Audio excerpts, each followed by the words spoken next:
and Ryan from Ale Architect here in Edmonton. How you guys doing? Really good, man. How are you? Good. Thanks for having us. Fantastic. Thanks for coming. I'm going to do this. I'm going to swivel you closer. Okay. How's life, guys? Good. Busy. Yeah. Busy. You want to put your mic closer? Closer. Sorry, I fucked up with where I put it. So you're good there? Not too close, am I? There. No, it's perfect. You guys look so calm. But you're in the middle of building a brewery. So are you calm on the outside, stressed in the inside? I think we're dead inside at this point. Yeah. Tired. Tired. Tired on the inside and the outside. Yeah. How's so I've been talking to a lot of local breweries in the last couple of days.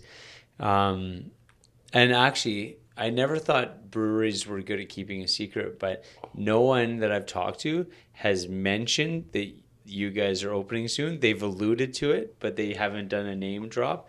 They've kind of kept it I guess for you guys to share. So let's talk about the Ale Architect as a concept. Mason, when did this whole idea come about?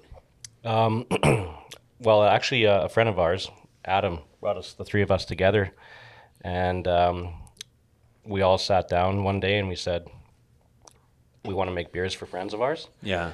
We want to do it on a scale that is fun and not too scary, and that's when we decided to form the company and start doing contract beers, and yeah, so that was about 4.5 years ago now, I think. It's crazy, hey? Yeah, Because it's been a while. I would have met you through that process, right? Through you doing the contract, or were you involved in the beer industry before that? I did work at Alley Cat, Okay. and I'm not sure where we met along Yeah. the road, but yeah, somewhere around there, right when we started.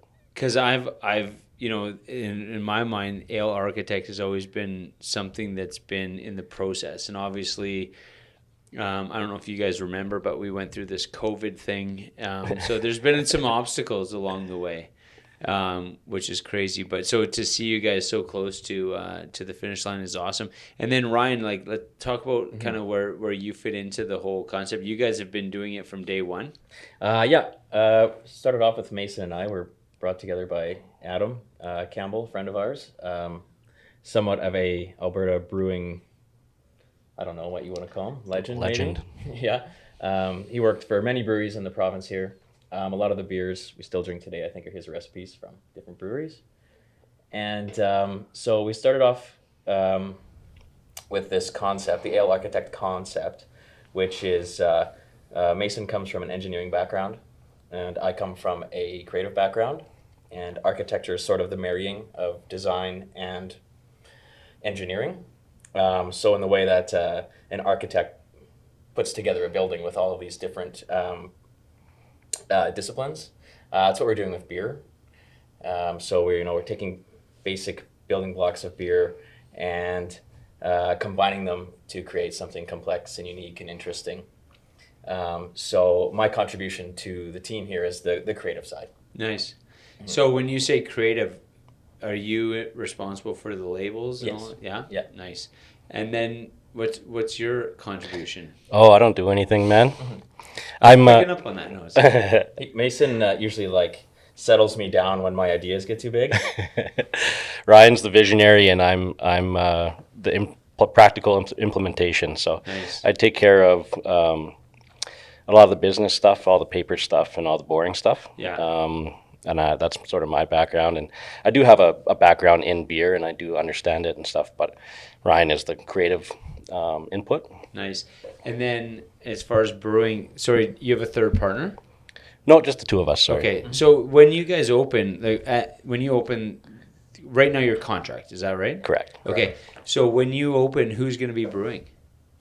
It'll be both of us. Ryan will be the head brewer, and we'll both probably brew and probably eventually hire somebody as well. Yeah. Nice.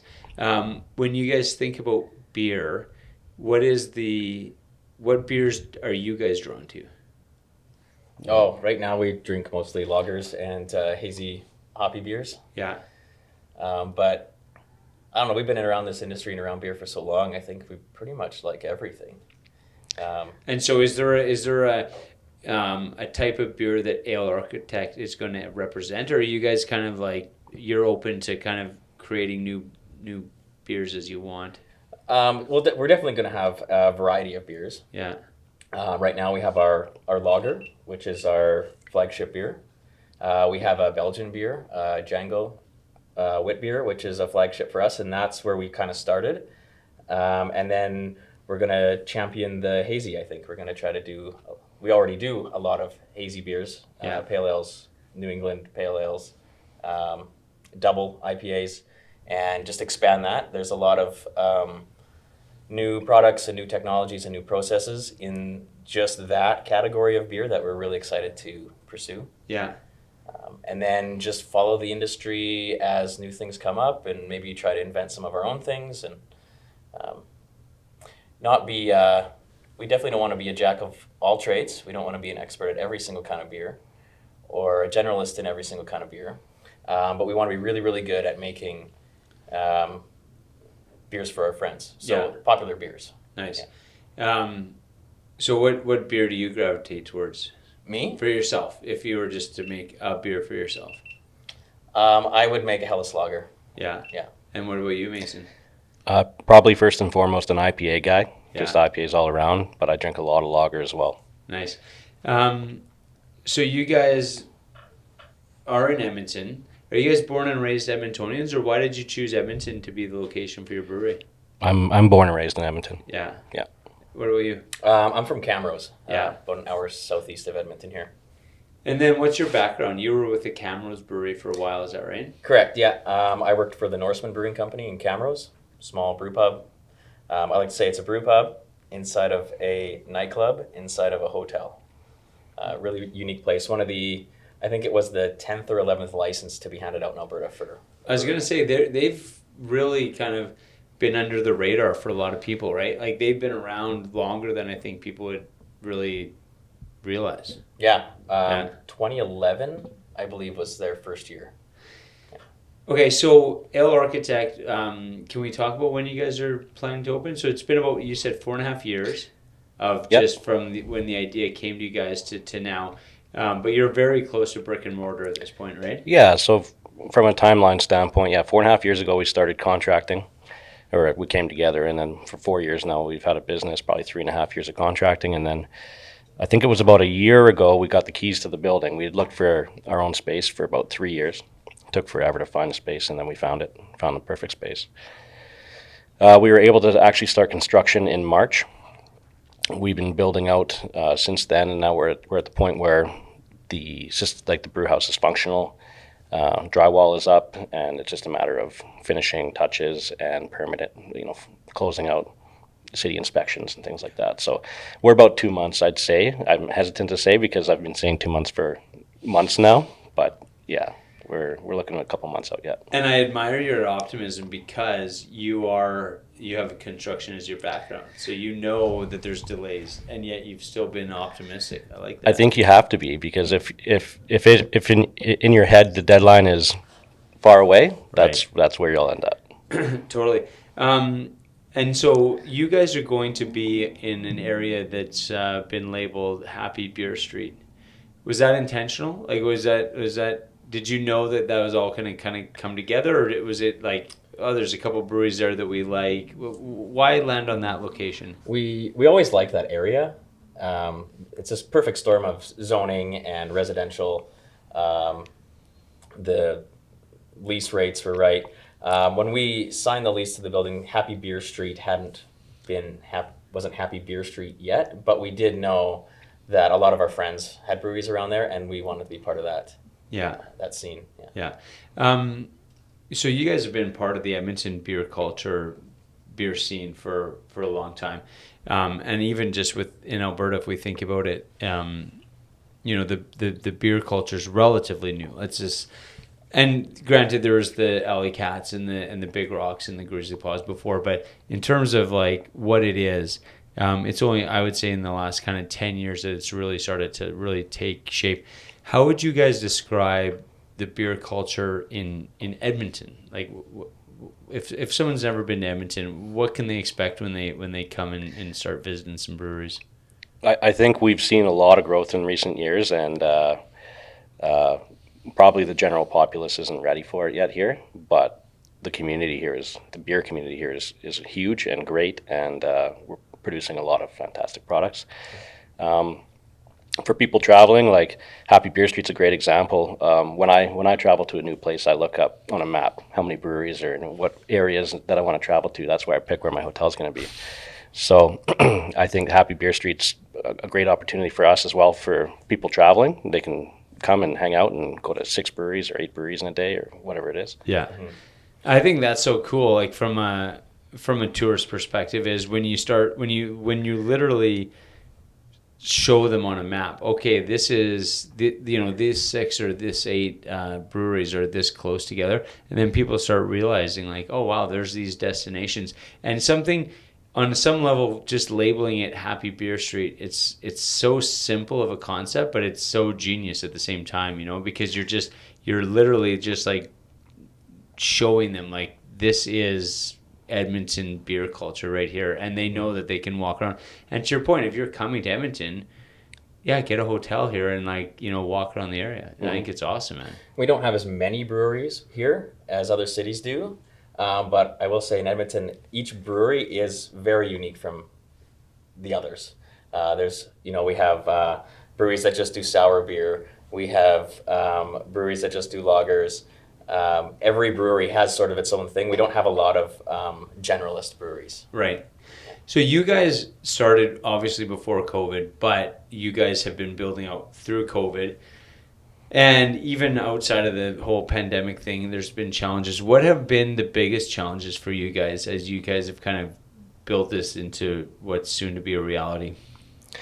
Well, we lost a lot of momentum during COVID. Like being a contract brewery, our overheads are low and we're somewhat risk averse, which is how we designed it. But we lost a lot of communication with customers and with vendors, and that was a big struggle for us. And I don't know that we've really got our traction back yet. So opening up our own space is going to be the big push. Yeah. And where we really start to try to get our name out again and start pushing product and having a lot more to offer the fans, because we do have a few diehard fans. A few diehards. Yeah. That's awesome. Yeah, how stoked will they be when you get a physical location, hey? It feels good. You still see people commenting on it. I think it was AB Beer Girl sent a post today about how she's impatiently waiting for us to open, and that feels good that people are watching and thinking about us. Yeah. Well, you guys brought some beers in today. Maybe just talk about, this as an example of what you guys do. What are we drinking? Today we brought with us Glow Pop 2. So Glow Pop 2, just like Glow Pop 1, is a New England Pale Ale. So a little bit lower ABV, hazy, hoppy beer. What makes this unique, so this is Glow Pop 2. It's the same recipe as Glow Pop 1. Okay. And will be the same recipe as Glow Pop 3, 4. Other than the hops. Yeah, as many as we want to make, but we change the hops out every time. For those familiar with hops and brewing, there's thousands of varieties of hops, and they each carry their own unique flavors and aromatics. So we just want to have a beer that's a real expression of those flavors and aromatics, and so we change the hops every time. Partly because we like to drink them, partly because our friends like to drink them, and we want to show people what hops can taste like as well. Yeah. Cool. So the only thing that changes then is the hop profile in every single one. Yeah. We do a series of beers like this. We have Glow Pop, which is our 5%. We have Color Burst, which is a 6.3%. And we have a double IPA, Joy Wave, which we'll be releasing Joy Wave 2 soon, and that's a 7.8% beer with the same concept. So it's interesting because you guys have been contract brewing. So I've been asking a lot of people about what their distribution models are. So you're kind of doing it. I'm going to say backwards, but I don't mean it in a bad way. But like you started your distribution as getting into liquor stores, and now you're going to have a tasting room. And whereas a lot of people start with a tasting room and then they start distributing. I think that's pretty cool. Is that going to be an advantage to you guys? I think the reason why we did that was to get our name out before we opened. Right. We wanted people to know who we are and that we have great products on the market already, and get people excited about coming in. Obviously, building the brewery is a big investment for us, and we want we want to have some momentum when we get there and when we open the doors, rather than nobody knowing who we are. So that was a big reason why we started contracting. And then how will the brewery change your model in that? Are you going to be, so what you can, is that going to be still done as a contract beer, and then you'll have some beers available, or how is it going to change once the doors open? Basically, we've been contracting, and most of our product goes into cans, and we're not in a lot of restaurants or bars right now on draft, mostly because we don't want to commit to always having product on the market. When you're contracting, there's a little bit of risk there that you might run out or struggle to get more beer back online. So we haven't made any commitments. We just toss the beer out and hope people enjoy it, and that's been our model so far. And then as soon as we open up, we have the opportunity to be able to make beer consistently. So we'll be able to start pushing that to accounts and say, we'll have this product always, and we'll be able to give it to you in kegs, and hopefully get some more handles. So let's talk about what the brewery is going to look like, because I'm really, really curious. Is it... we have a canning line there. What's the tasting room like? What's the vibe going to be if people walk in? I'll let Ryan handle this because he's invested hundreds of hours into the concept. The vibe is going to be. This is a tough question to answer. The vibe's going to be pretty chill. So you're going to come in the front door. It's going to be. We're going to have about 35 seats. A long bar. So as soon as you enter, you'll be greeted by the bartender. Bar running down towards the brewery. The tap room itself, a few windows, 2 walls, and then the back of the brewery, the tap room is a glass wall looking into the brewery. So the concept is sort of we're marrying a living room with a manufacturing facility, a brewery facility. So nice. We're hoping that our guests will feel as though they're sitting in a living room that is inside of a brewery. Nice. Yeah. Nice. And then obviously, like I said, you're on Beer Street, Happy Beer Street. Where are you relative to the other guys? So for example, I had Cole in from Bent Stick. Where are you relative to those guys? We're 2 blocks south of them. Nice.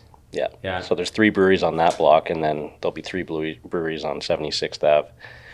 And then another brewery 4 blocks south of us, and another brewery, I think 3 or 4 blocks south of them. Yeah. So that's awesome. Yeah.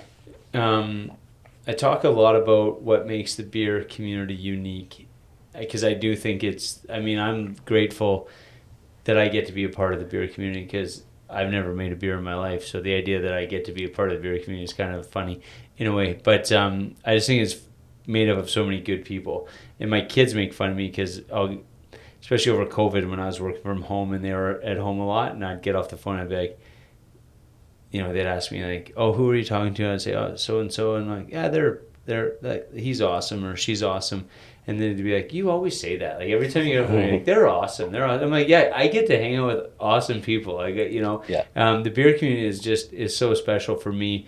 For you guys, are there any like special stories that stand out that like made you realize that this is the community that you wanted to be a part of? Yeah, if we go back to the early 2010s, 2011, Shane from Blind Man, he started the Edmonton Beer Geeks Anonymous. Yeah. And he was hosting talks in a bar on White Ave. He was bringing in brewers from out of province, and we're tasting beers and stuff. And I was already working as a brewer, but I didn't know anybody. And it was because of those I got to meet Shane. This is long before Blind Man as well. And I got to come into the community, I guess, in a similar fashion as you got to come into the community. And you just meet all these amazing people. Yeah. And that got me started on a path to really want to pursue a career in beer. Yeah. That's cool. What about you? I actually met Ryan at one of those Freeze Your Cask Off events. Oh, yeah. I don't know if he remembers, but I remember because he was pretty cool to me at the time. Where were those cask events at? That particular one, I think, was behind the Yardbird Suite. I'm not sure what that community hall is called. Didn't they do some close to where like Biera is now? Yeah, the Ritchie Hall. Ritchie Community Center, yeah. I was at a few of those. Yeah. Nice. Yeah. So what drew you, like those events? Obviously you have lots of like. What was special about that for you? Well, to me, it was an opportunity to meet the brewers, to try really cool new fresh products and see, like, be at the leading edge of what people are doing. Yeah. yeah, Shane really had a big impact in Yeah. my growth in the industry too. And you develop friendships there. You meet people, like-minded people, and it just kind of spirals from there, right? Yeah. Snowball effect. When we first started doing festivals, so I went to U of A, but when we first started doing festivals in Edmonton, I really wanted to get immersed in like the beer culture in Edmonton, and so I reached out to Shane in the beer Geeks Anonymous at the time, and he was so passionate about what he was doing. So my first time I met him, I think we were at the Underground, and he was doing the same sort of event, and just his attention to detail and he is like what I would epitomize as a beer nerd, right? Like just the passion is coming through. But it's cool though, because when they started Blind Man Brewing in Lacombe, and obviously he's a part of that attention to detail, you can see it in what Blind Man does, and I even remember just when they first opened, and I was there to buy a growler, and Shane was, pouring the beer in the growler, and then he was, just the way he did everything, it was just like that passion and that attention to detail. And I was just like, give me the goddamn growler. Like, I'm gonna open this and drink it right now. But he's so passionate, you can tell. And then even just from an authentic community perspective, you guys were in Lacombe just months, like that's where we got connected last time for like the cornhole tournament. But it's just so cool to see the community come together like that, right? What an awesome event that was, by the way. Yeah, that was a fun time. And I didn't realize that people took cornhole that seriously. Way too seriously. Like, yes, thank you. Way too seriously. Seriously. Yeah. Like, it's not just something they're doing with their family in their backyard. Like, these guys are training. It's clear. We have considered putting that in our job postings when we open. That you have to, get a minimum score at cornhole so that when that tournament comes up each year, we can send in a ringer. Yeah, send in a ringer. Although I should say, blind men should not be allowed to enter teams. Because right? they host the tournament and they win the tournament. Conflict of interest. Yeah. And Matt, who's no longer with Blind Man but still there, was still emceeing and stuff like that, psychotically competitive. Like, he doesn't look like he's this competitive guy, but like you could be playing crib with him at 3 a.m. and he will turn into like he's gonna win the game, So anyway, I'm just saying they shouldn't be allowed to do it. This has been awesome, guys. Like I love. I was telling Cole earlier today when I was meeting him with Ben Stick, just watching you guys and how you guys have went through this journey. For you guys, you were saying it's been 4.5 years since you came up with the idea, and now you're at that point where it's just like you're gonna be pouring your first beers. Like how does that feel? Oh, fantastic! Like you said, we're reaching the final leg of this project. We're tired.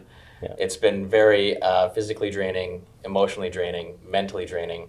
And the whole time, the light at the end of the tunnel is that we're going to get to host everybody. Yeah. All these people we've met in the industry over the years, all the friends we've made at beer festivals, everybody we've come across that has had something to do with beer. Like, we just cannot wait to invite them in, pour a beer and set it on the bar. Yeah. It's going to be amazing. Oh, I can't wait. I don't know if I asked you this. I did want to make sure I asked you this. In terms of challenges, because COVID was a challenge, but it almost, like, was COVID a challenge? Aside from losing momentum, like, you obviously didn't have to lay off staff and all that stuff. Yeah. But right now, there's so many different challenges out there. Like, you think about, like, inflation, and for you guys building out, like, what the price of a 2x4 is right now? Exactly, right? A few months ago. Yeah. And so for you, because you were joking earlier, like, I'm hesitant to say when we're going to be open because we've been saying 2 months for the last however long. Yeah. But that speaks to probably the distribution, supply chain issues, inflation, and all those things. What are the biggest challenges that you guys are facing right now? Just getting this construction job done, basically. Trying to find contractors that are able to be there all the time and get it done. Yeah. That's been a big struggle. But yeah, the price of goods are going up, and Ryan and I have taken a unique approach. Rather than planning everything and hiring a contractor and just saying go and then holding the fire to them, we've done pretty much everything ourselves. Right. And so we kind of design as we go and figure things out as we go, and it takes a little bit longer to do it that way, but we're going to have the brewery that we want at the end of it. Yeah, no, and I love the description of, the living room vibe, right? Like it's gonna be, and the one thing that I've been told a few times, and I love the analogy, is the way that breweries in Edmonton have kind of evolved is they're the rooms tend to be more intimate and more just kind of like, what did Doug say? Like almost like how the culture of Edmonton was like small pub, intimate feel, and the breweries have kind of adopted that in their tasting rooms, and it sounds like you guys have adopted that too, where it's very intimate and it's not a big beer hall. It's like this living room, which I think will be really cool. Yeah, I love what your face is just like always like big smiles. Like I'm like you're like stoked for this. I'm so excited to honestly to be there for the first time and just see you like pouring beer. I can't wait to like just see that. Yeah, we're exhausted. It doesn't feel like that yet. Like I don't see the light at the end of the tunnel, but it's going to happen, and we're going to take a step back and see what we've created. And we're pretty proud of what we've done. And so then, where are you at in terms of like hiring people and stuff? Are you getting to that point where you have to start thinking about like training people and hiring people and all that stuff? We've actually had a lot of people come and approach us and ask to work with us, and that feels pretty good too, that people have an interest and are reaching out. But we haven't had a formal hiring yet. We're looking to hire front of house staff and a person or two for the back potentially. Nice. So, and in terms of food program, anything like that? We'll have food. Yeah, we haven't quite worked out all the details on that one. But, we will have a food program. Well, because I always laugh when people are like, "Oh yeah, we're starting a brewery. Oh yeah, and we're gonna have food too." I'm like, those two things, like owning a brewery and managing a brewery seems like stressful, and then owning a restaurant seems like another ball of stress. And when sometimes people make it sound like, oh yeah, and we'll have a restaurant too, it's just like, I don't think you can just be like, oh, and we'll have a restaurant. Like those are two businesses coming together. Right. Yeah, like everything else, we're taking a very deliberate approach to our food program. And I think we have an excellent concept that is going to be pretty cool. Nice. Sounds like you want to keep it a secret. Yeah, we're pretty secretive. We're pretty secretive right now. Until we hit the finish line, and then we'll let you know. But we have a good plan that allows for everything that you've mentioned there. Keep our anxiety down. I like it on the food program. All right. So what have I not asked? What do people need to know about what's happening with you guys that we're allowed to talk about? We don't keep many secrets. Just the food secret. I like it. What do people need to know? Well, we're on 9918 76 Ave. We hope to be open very soon. 2 months, Mason said. 2 months. Yep. Yeah, it's been 2 months for 6 Mark my months. words. Yeah. I told you 2 months ago. We'll be open in 2 months. Why do you keep asking me this shit? We're going to have lots of beers on tap. We're going to make sure we open with a full beer list. And what does a full beer list look like for you? Somewhere between 12 and 14 beers, 16 beers. We'll have 16 taps. And all your beers? Absolutely, that's a lot of beers. Yeah, we're going to need a lot of people to show up. So. Yeah, cool. What else do people need to know?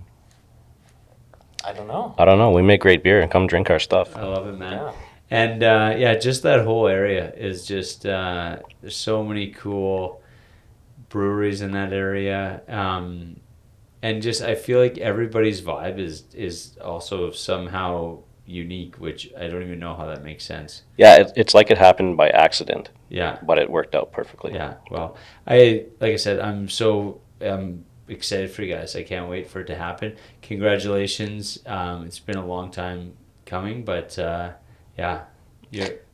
success that's going to come, well deserved. Oh, thank you. Thanks very much, Mark. Awesome. Thank you for having us on the podcast, man. I really appreciate it. Anytime. Anytime. Are you going to be in Red Deer next week? Yeah, we'll be there. Okay, we'll see you there. Okay, take care.